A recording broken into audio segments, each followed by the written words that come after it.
பிரசங்கி 3வது அதிகாரம் 9வது வசனம்.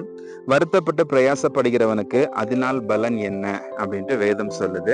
இன்னைக்கு நிறைய பேர் நீங்க பாத்தீங்கன்னா தெரியும், இப்ப புதுசா ஸ்டேட்டஸ் எல்லாம் வருது. நீங்க வாட்ஸ்அப்ல ஸ்டேட்டஸ் பாத்தீங்கன்னா தெரியும். ஸ்டேட்டஸ் நிறைய பேர் இன்னைக்கு வருத்தப்பட்டு ரொம்ப நொந்து போய் தான் இன்னைக்கு நிறைய பேர் ஸ்டேட்டஸ் போட்டுட்டு இருக்காங்க. நல்ல ஸ்டேட்டஸ் பார்க்கவே முடியல.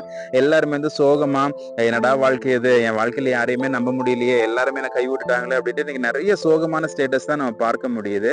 சோ இன்னைக்கு ஆண்டவர் சொல்லக்கூடிய காரியம் என்ன அப்படின்னா, நீங்க வருத்தப்பட்டு பிரயாசப்படுறதுனால அதனால பலன் என்ன இருக்குது, கவலைப்படுறதுனால, வருத்தப்பட்டு கண்ணீர் விடுறதுனால நமக்கு என்ன பிரயோஜனம் இருக்க போகுது, கொஞ்சம் யோசிச்சு பாருங்க. நம்ம கிட்ட கொஞ்சம் கண்ணீர் வெளியே போகும், அவ்வளவுதானே தவிர மற்றபடி அதுல பெரிய ஒரு பலன் எதுவுமே கிடையாது. சோ அப்ப என்ன பண்றதுக்கு, ஃபீல் பண்ணாலும் கவலைப்பட்டாலும் நம்ம அழாம அப்படியே நிக்கணுமா அப்படின்னு கேட்டா, வசனம் அதையும் சொல்லுது, கர்த்தருக்குள் எப்பொழுதும் சந்தோஷமா இருங்கள். உங்களுக்கு ஏதாவது கெட்ட காரியம் நடந்துச்சு அப்படின்னா நீங்க நினைச்சுக்கோங்க, கர்த்தர் எனக்கு இதை ஏற்படுத்தினாரு, இல்ல ஆண்டு ஏதோ ஒரு காரணத்துக்காக இதை வச்சிருக்கிறாரு அப்படின்னு நீங்க நினைச்சுக்கோங்க.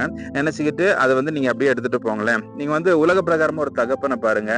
ஒரு தகப்பன் ஒரு பிள்ளைக்கு கெட்டது நடக்கணும் அப்படின்னு நினைக்கவே மாட்டாங்க. அவங்களுக்கு எப்போ ஒரு தடவை சிச்சுவேஷன் அடிக்கிறாரு அப்படிங்கும்போது அந்த கண்ணீருக்கு பின்னாடி ஒரு அர்த்தம் இருக்குது, ஏன் அடிக்கிறாங்க அப்படின்ட்டு. ஸோ இதே மாதிரிதான் ஆண்டவரும் உங்களுக்கு ஒரு கஷ்டத்தை அனுமதிக்கிறாங்க, ஒரு வருத்தப்பட வேண்டிய சிச்சுவேஷன் அனுமதிக்கிறாங்க அப்படிங்கும்போது நீங்க ரியலைஸ் பண்ணலாம், எதுக்காக இது எனக்கு வந்திருக்குது அப்படின்ட்டு. அப்போ நீங்க வருத்தப்பட்டு பிரயாசப்படுறது, வருத்தப்பட்டு துக்கப்படுறதுனால, சோர்ந்து போய் உட்கார்ந்து இருக்கிறதுனால நம்மளுக்கு எந்த ஒரு பலனுமே கிடைக்க போறது இல்ல. அதனால எந்த சிச்சுவேஷன்லயுமே சோர்ந்து போகாதீங்க, கவலைப்படாதீங்க. ஆண்டவர் எல்லாத்தையுமே நேர்த்தியாக செய்திருக்கிறார். நீங்க என்ன காரணமா இருந்தாலும் அதை நீங்க ஆண்டவர் கிட்ட சொல்லுங்க, ஆண்டவர் கிட்ட ஜெபம் பண்ணுங்க. ஆண்டவர் எல்லாவற்றையுமே நேர்த்தியாக முடிய பண்ணுவார். அதனால கவலைப்படாதீங்க, கர்த்தருக்குள் களி கூறுங்கள். கர்த்தர் அதிகமாக ஆசீர்வதிப்பாராக.